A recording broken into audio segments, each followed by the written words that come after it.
Father, we be with us as we look at your scriptures. We are but men of flesh, fallen into sin, and we are about to read the Holy Scriptures. Please unstop our spiritual ears, open our spiritual eyes so that we can see and discern spiritual truth. We thank you for hearing this prayer through the name of Jesus. Amen. The book of Joshua. Let's start with the book of Joshua. The book of Joshua was written by Joshua himself. It's a book that has about 24 chapters. Okay? We believe it was written by Joshua, the main character in the book. Joshua took over from Moses. You'll remember the story. Moses went to the mountain in the book of Deuteronomy, and he never came back. God conducted his funeral, his burial on the mountain.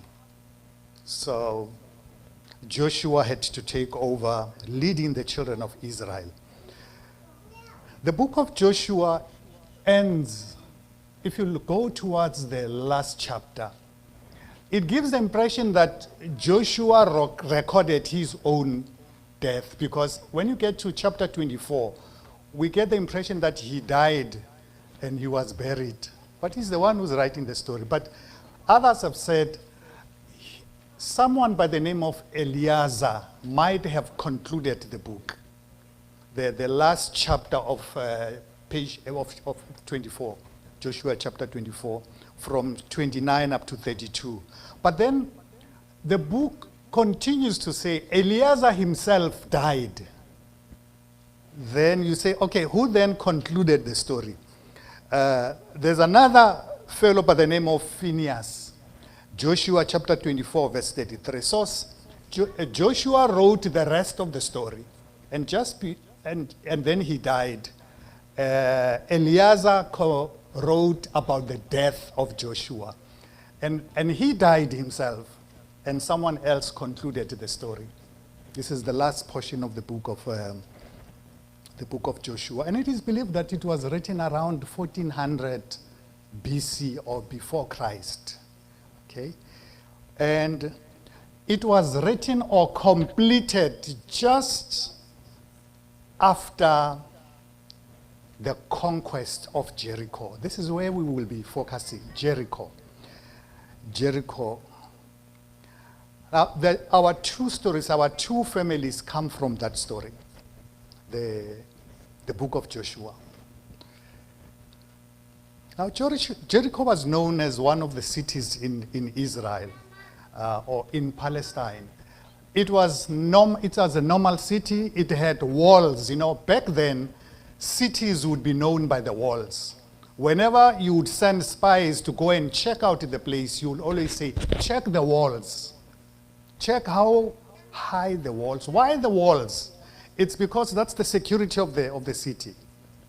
They had walls, and these walls did not only serve the purpose of security. They were also used as places to store food. Now, back then, folks, whenever they would fight one nation attacking another, they would besiege the people. In other words, they would seal off all the entrances so that you can't go in, you can't come out. And they can be there for 7-10 years. Now, it will depend upon how much food you have stored in the wall of the city. So, you remember the story of the book of Daniel, chapter 5, when the Medes and the Persians attacked Babylon. While they were around or surrounding the city, besieging the city, Belshazzar himself did not worry. He simply threw a party. And there was a party, and they were dancing. Others were outside waiting to fight with them, but they were dancing. They were simply saying, our security is strong. There's nothing you can do to us. We have enough food that would outlast your patience. So we are fine. We can actually afford to celebrate. So the walls were very much important. Now, of interest, Rahab built her house on the walls of Jericho. That's where she stayed, on the walls. But then we also read in Zechariah chapter 2, verse 5, verse 4 and 5. There's a passage that says, the city of Jerusalem will not have walls, because God himself will be a wall of fire around Jerusalem. Now, it comes up with something different. Folks built their security on the walls. And even Israel would send people to go and check on the walls. How strong is that city? But God said, I don't want you to trust the walls. I want you to trust me. I will be your wall of fire around you, so that you don't have to build the walls. So just like any other city, Jerusalem had walls also. Jericho was built, had walls, strong walls. Actually, this was the second time when you read Joshua chapter 2, where the spies were sent to Jericho, and they came with that report, the walls. The first 12 spies that were sent during the time of Moses. You remember they were sent, and they came, the other 10 came with a bad report. Caleb and Joshua said, no. Yes, the story is true. The walls are thick. The people are strong. But our God. Others said, no, we can't. There's no way. Have you seen the sons? I mean, they're huge, the giants. There's no way that we can conquer that city. And because they did not trust God, they had to linger in the wilderness for the next 40 years. Now, our story takes place after that 40 years. They now send the spies to, if you read chapter 2 of the book of, or maybe before I get to that, let me just explain something about Jericho. Jericho was quite an interesting city. From Jericho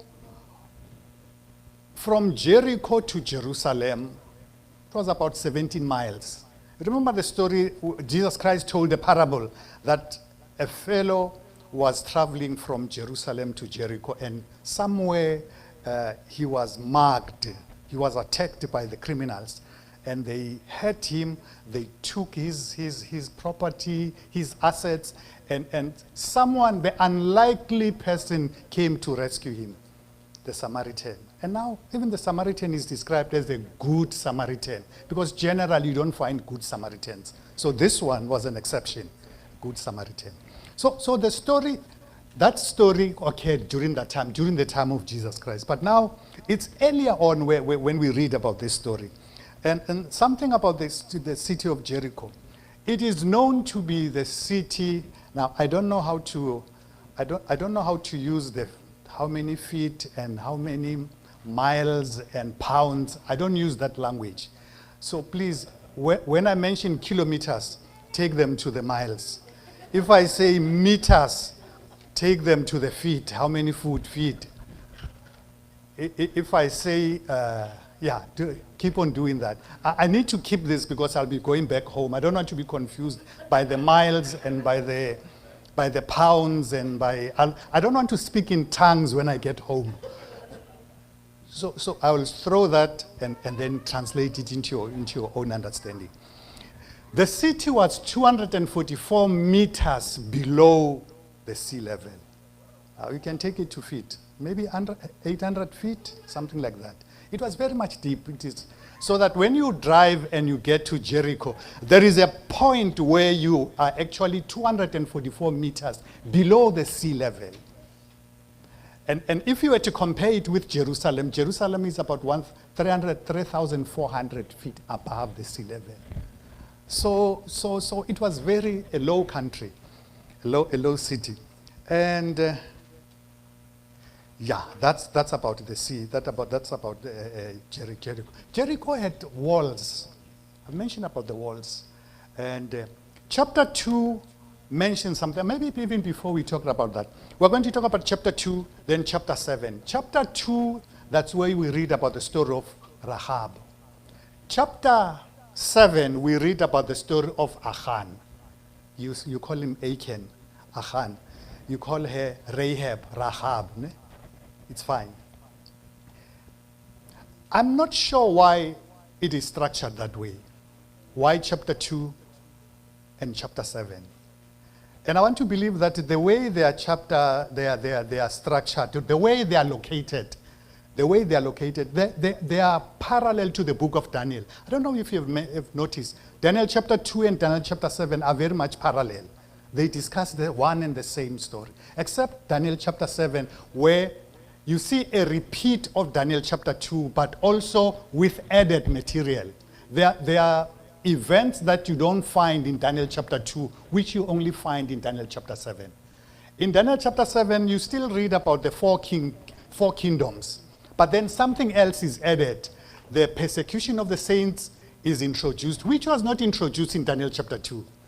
The little horn who changes the times and the laws is introduced in Daniel chapter 7, but he was not introduced in Daniel chapter 2. The prophecy of 1,260 prophetic days is not introduced in Daniel chapter 2, but you read about it in Daniel chapter 7. So many things. You also read about judgment, where there's a passage, Daniel chapter 7, 9 up to 13. Then I saw the Son of Man coming with the clouds of heaven, and he was taken to the Ancient of Days, whose hair was as white as wool, and the books were opened and judgment began. And the angels, thousands upon thousands of angels, ministered to him. Now, you don't read about that in Daniel chapter 2, but you read about that in Daniel chapter 7. So there are added details in Daniel chapter 7, which were not introduced in Daniel chapter 2. Now, coming back to Joshua. Joshua chapter 2 talks about a family. And there's also Daniel chapter 7. And I want to believe that somehow they are parallel. I want to link the two chapters because they tend to teach the character of God. Are we still moving together? Joshua chapter 2, we read about Joshua, the son of Nun, he gets two spies. He says to them from Shittim.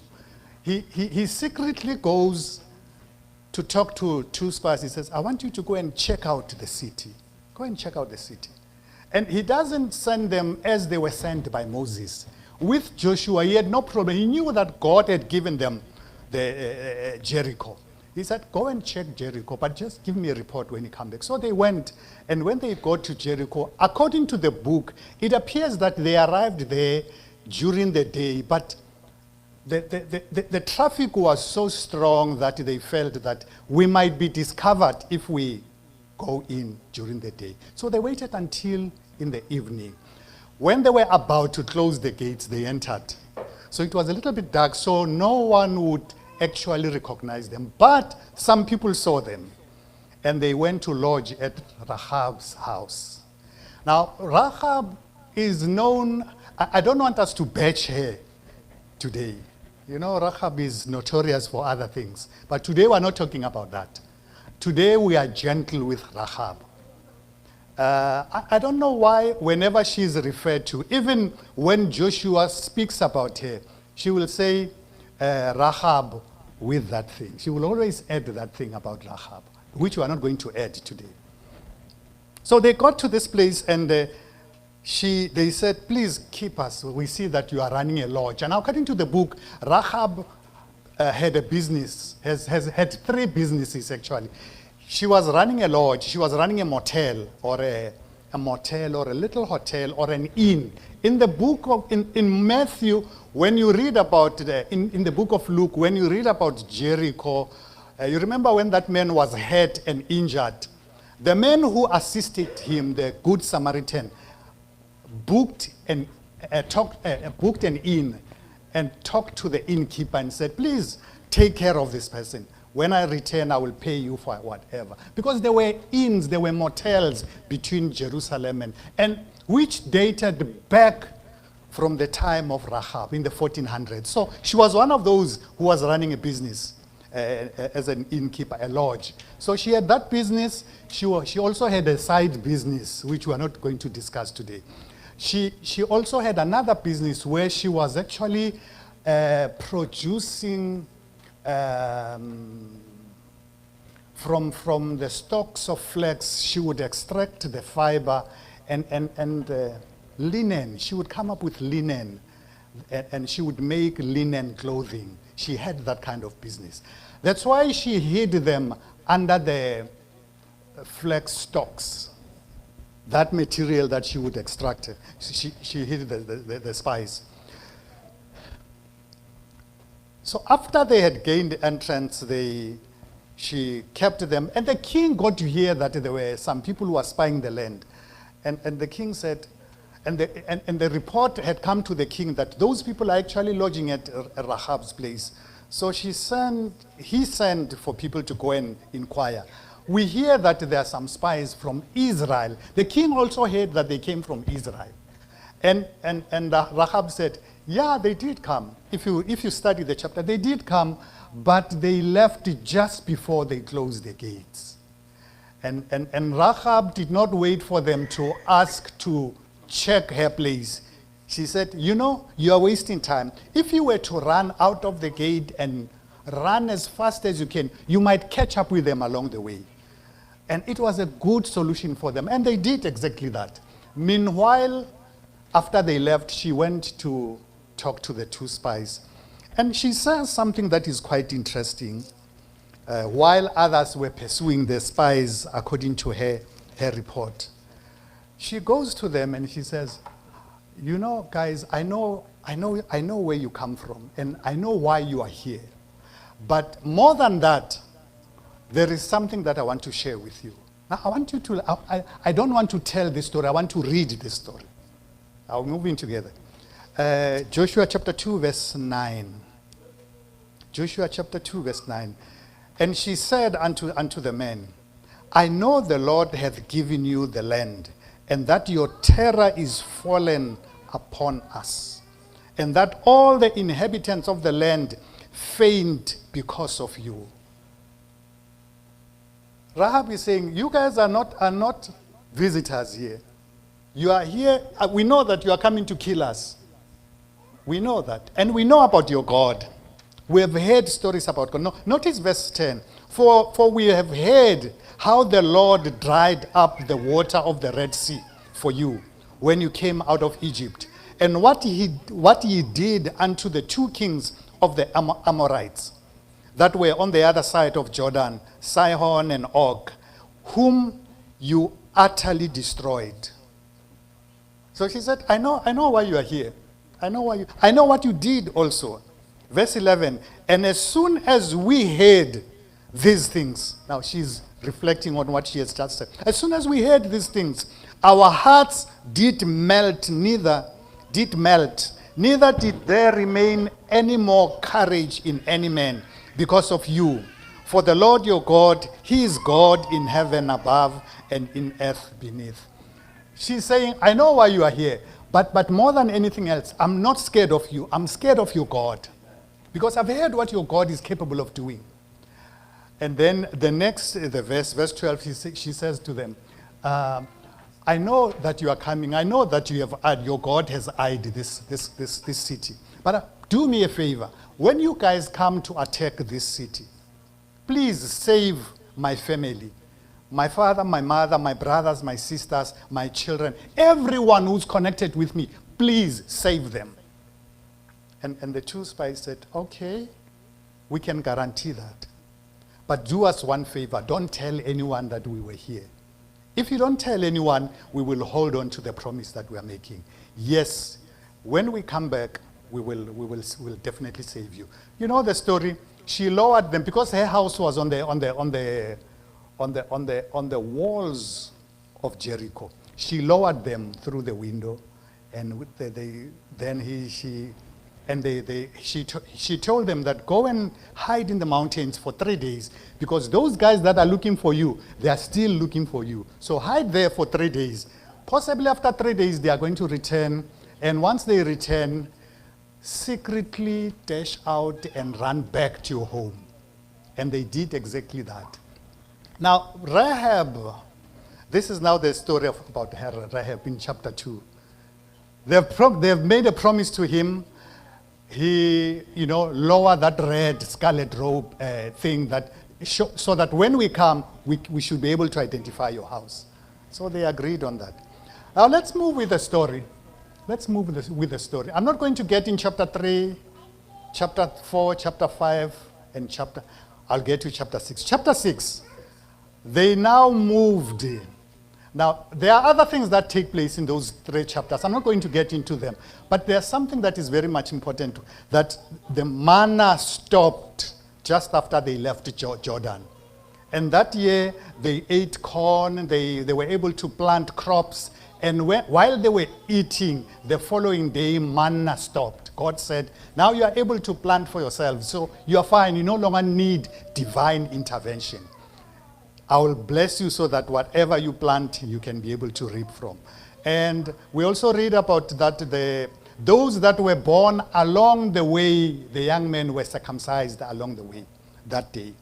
And they crossed Jordan, they laid 12 stones, and now they had crossed. They were now ready to take over Jericho. Now, chapter 6, before we get to chapter 7, chapter 6, God says to them, you see the walls of Jericho. Everyone now is looking at Jericho. The children of Israel, they see this Jericho. And they look at the walls, they say, this is true according to the story of the spies. The walls are very high and they are very thick. Now, think of it. Rahab is on the wall up there, and she looks down and she sees the armies of Israel, the children of Israel around, and she knew that time has come. Time has come. And God gave them instruction. God said to them, God said to Joshua, I want you to give these instructions to the children of Israel. Number 1, this city of Jericho is mine. This is God speaking. This is mine. I want you to attack it, but don't take anything from this city. This city is mine. This will be the first city in Canaan that you are going to take, that you are going to conquer. And the spoils from this city are for the treasury, temple treasury. Other cities, you can take whatever you want, but not from this one. So God was simply saying, these are the first fruits. First fruits are for my treasury. Just like the concept of tithe. Whatever you get, remember to prioritize God. So when they were attacking the cities, God said, the first city is mine. Other cities are yours. If there are 20 cities, whatever you get there, it's yours. But this one, stay away.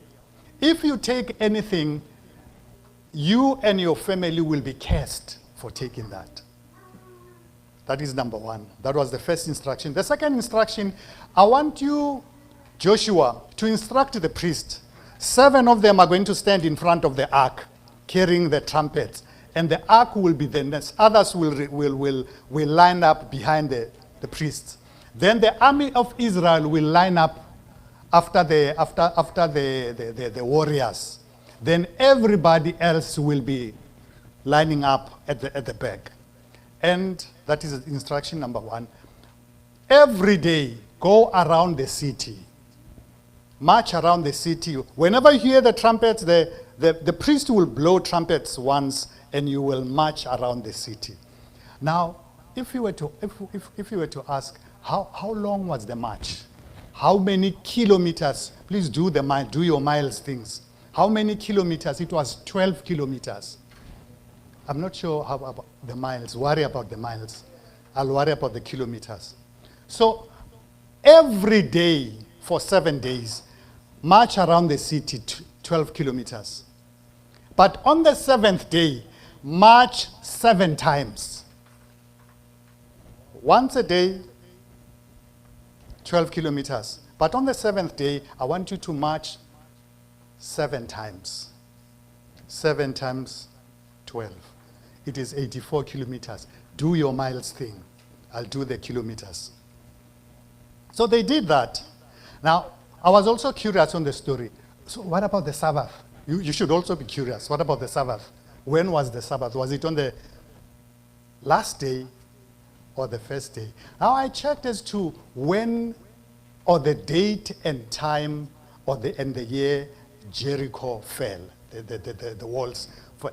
It was in 1400s, 20th of July on Sunday, according to the records. 20th April, Sunday, 1400 BC. That was the date. So the marching 7 times did not take place on Sabbath. Okay? Only once on the sixth day would be their Sabbath. 6th day they marched 12 kilometers. So that happened. Now, on the 7th day, God had said to them, after marching 7 times on the 7th day, after marching 7 times, now 7 times, after achieving 84 kilometers. Now, in South Africa, we have what we call the Comrades Marathon.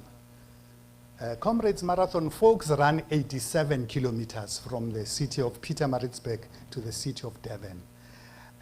Almost whenever there is a race, someone dies. It's known, it's normal.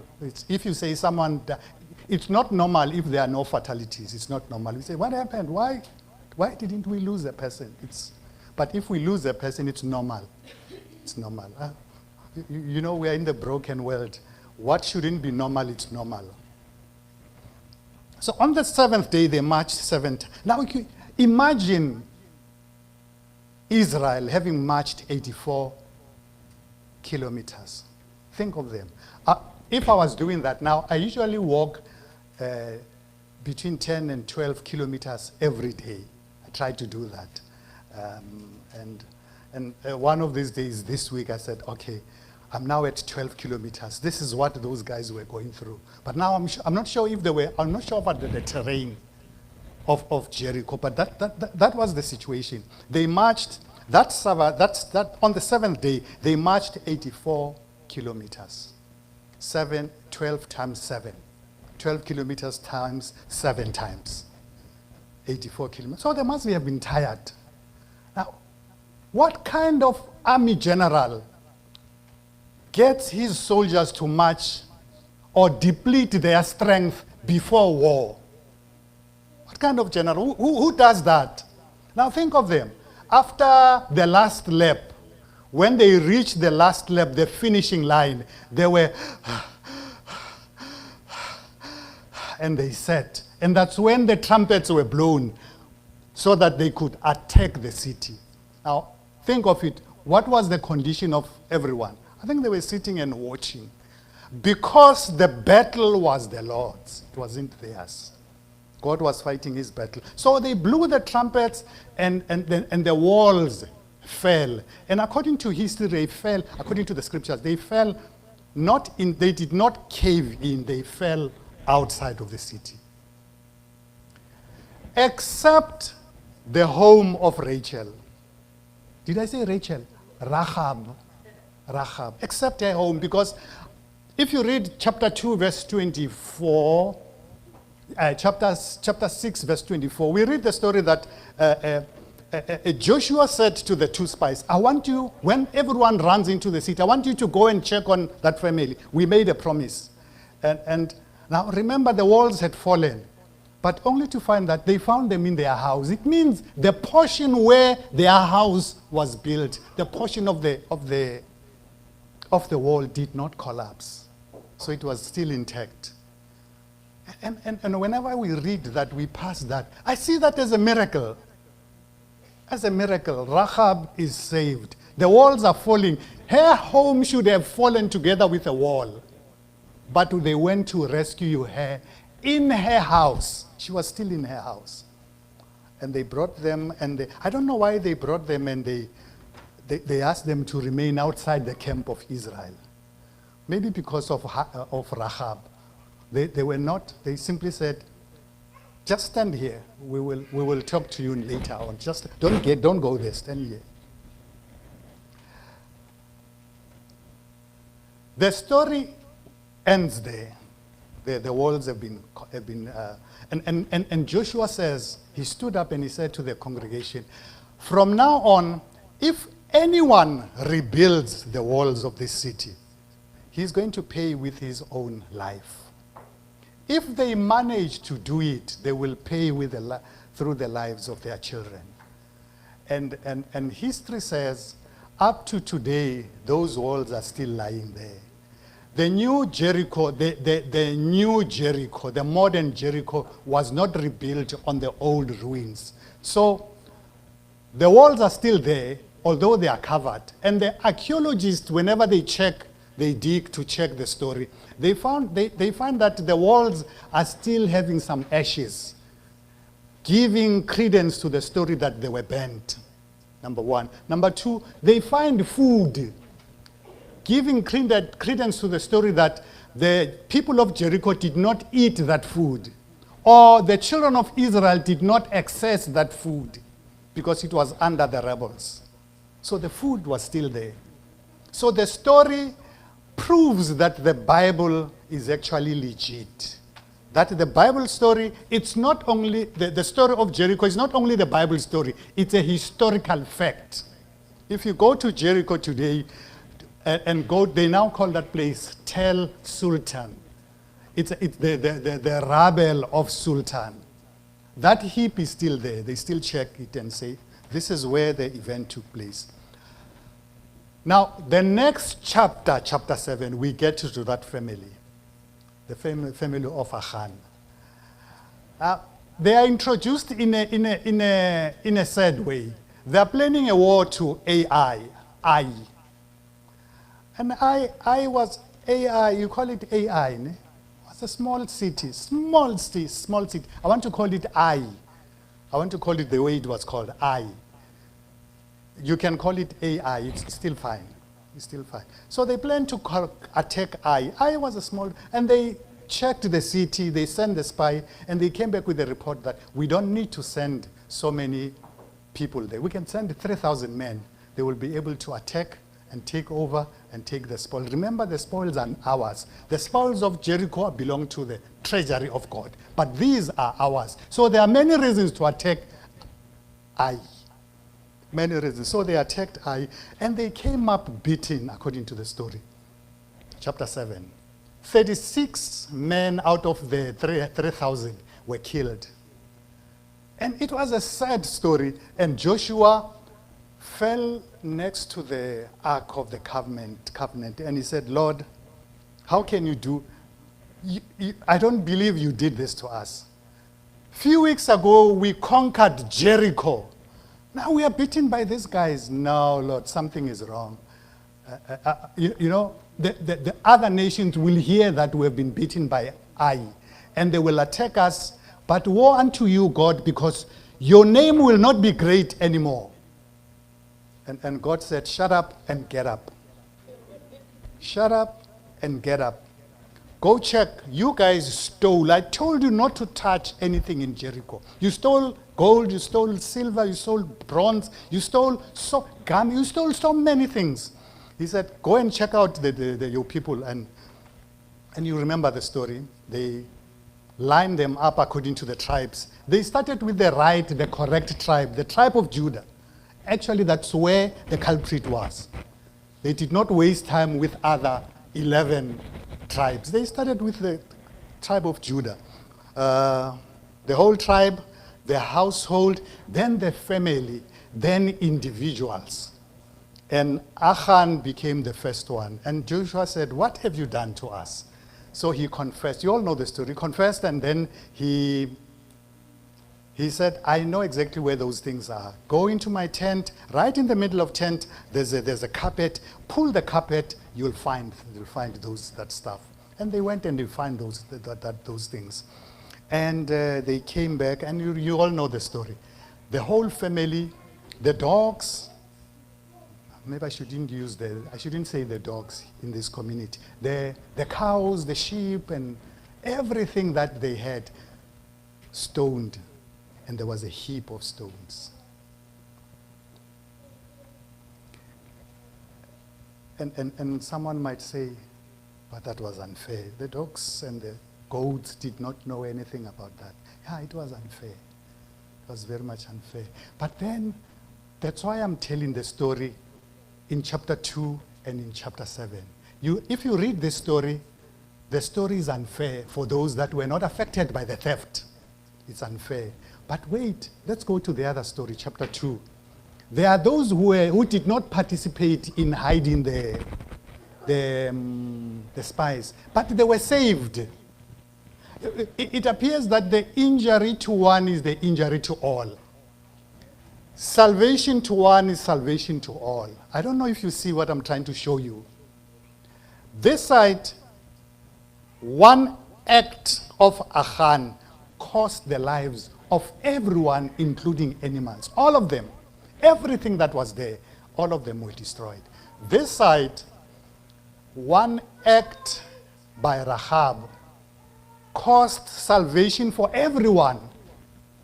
Now, why do we have that kind of story in the Bible where because of her kindness, everyone is saved? Because of her theft, everyone is destroyed. I think God is saying to us, think about Adam.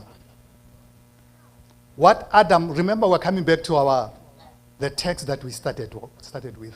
Because of the sin of Adam, we are in this mess.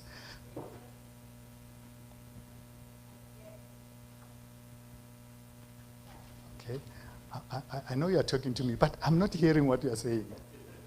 Are you talking about time? Okay. Okay, I'm looking at time. 1 Corinthians chapter 11, 22, 23, 45, 47. They talk about one story. Because of Adam, we are in this mess. Because of Achan, the whole family was in this mess. Whether you chose to be part of it or not, you were affected. Because of Rahab's act of kindness towards the spies, because of that act of kindness, everyone, even the unkind ones in the family, were saved.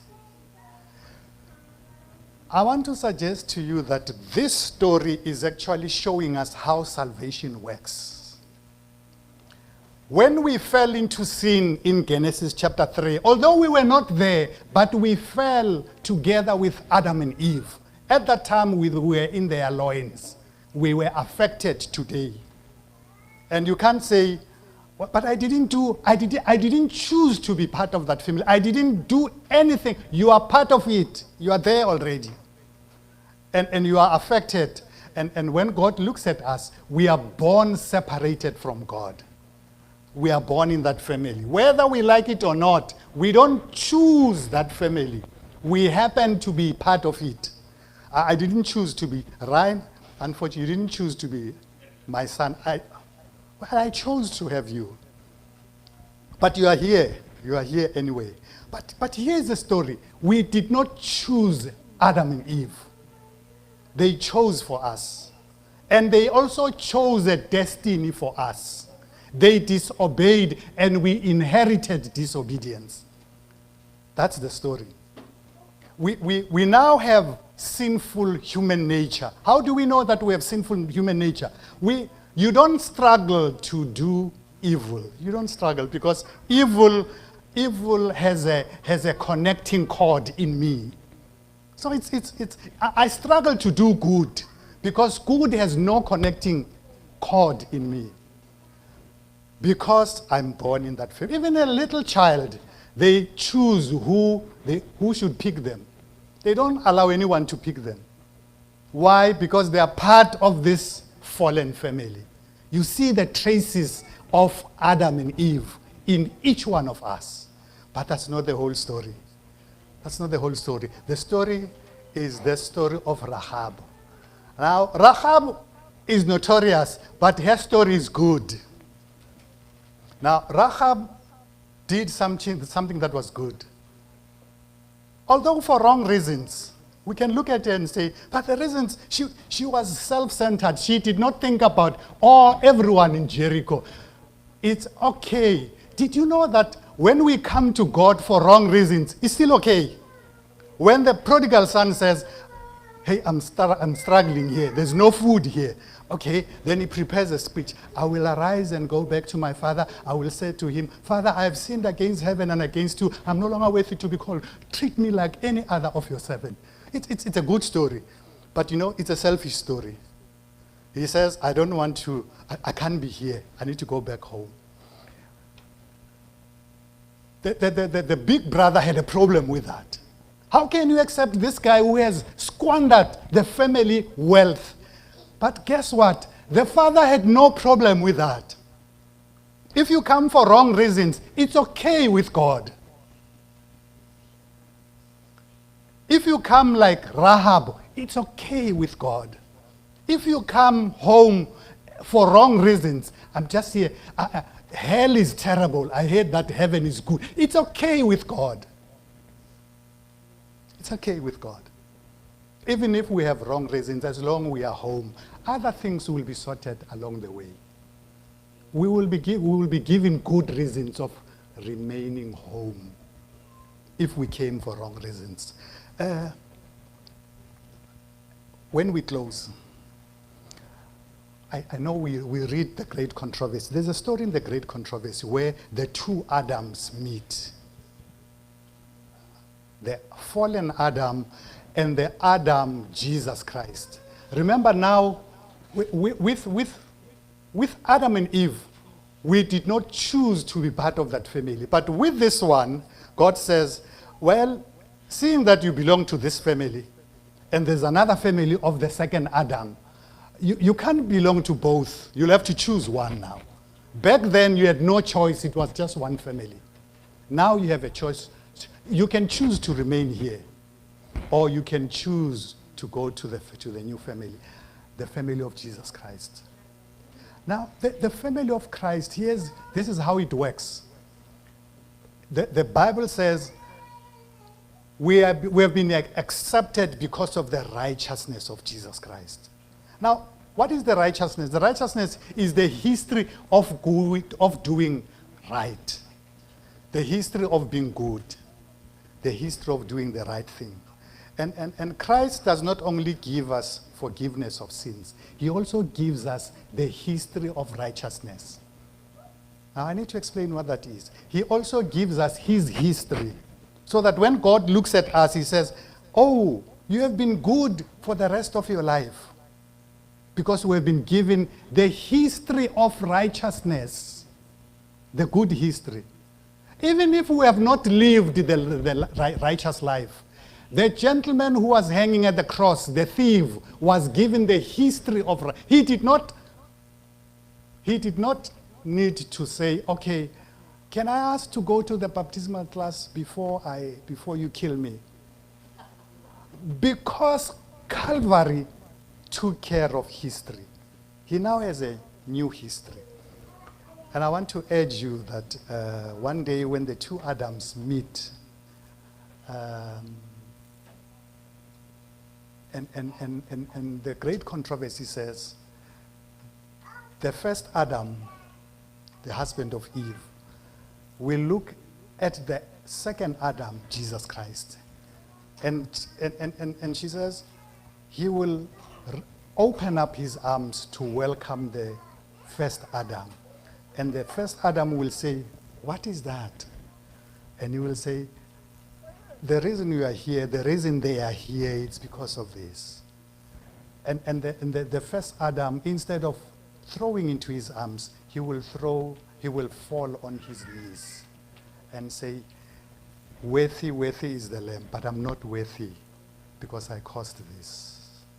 But here's the story. We now have a story, a new story. The new story is we don't belong to the first Adam, where we inherited unrighteousness. We now belong to the new story of Jesus Christ. So that story, you simply believe. Rahab did not need to go to a baptismal class. She just needed to believe the God of Israel. By faith, her name ended up in Hebrews chapter 11, verse 29 and 30. By faith, now that's how she's described. By faith, the walls of Jericho fell, and Rahab was saved. So she's part of, and she believed the God she had not seen. On the other side, this gentleman, Achan, part of the special forces of Israel, who also marched around Jericho with his sword. He stole after that. The man who ate manna, the man who drank water from the rock, the man who lived and saw the miracles, he committed sin. I urge you this afternoon that we choose a new family, because our salvation is in the new family, not in the old family. We did not choose that family, but we have a choice in the new one, because there are now two families. I can choose to remain. You can choose to remain. I can choose the other family. You can choose the other family. And I urge you to choose the new family. And you don't have to do anything. Even if you come for wrong reasons, it's okay. The Father is happy with that. When the prodigal son comes back home for wrong reasons, the Father is okay with that. Father is okay. If you come because the world, or you couldn't make it in the world, you think you can, it's okay with the Father. It's okay with the Father. Sometimes we think we should be good and be successful to come. It's okay when we come the way we are. The Father is happy with that. And he will make us something better. You know what became of Granny Rahab? She became the ancestress of Jesus Christ. She got married to a gentleman by the name of Salmon. And Salmon gave birth to Boaz, who married Ruth. And Boaz gave birth to Obed. And Obed gave birth to Jesse, the father of David, who is the lineage of Jesus Christ. So Granny Rahab is set just for, she came for wrong reasons, but it was okay. It was okay. What reasons do we need to have to come to the Lord? You don't have to have a good reason. It's okay the way you are. And God will make me a better person.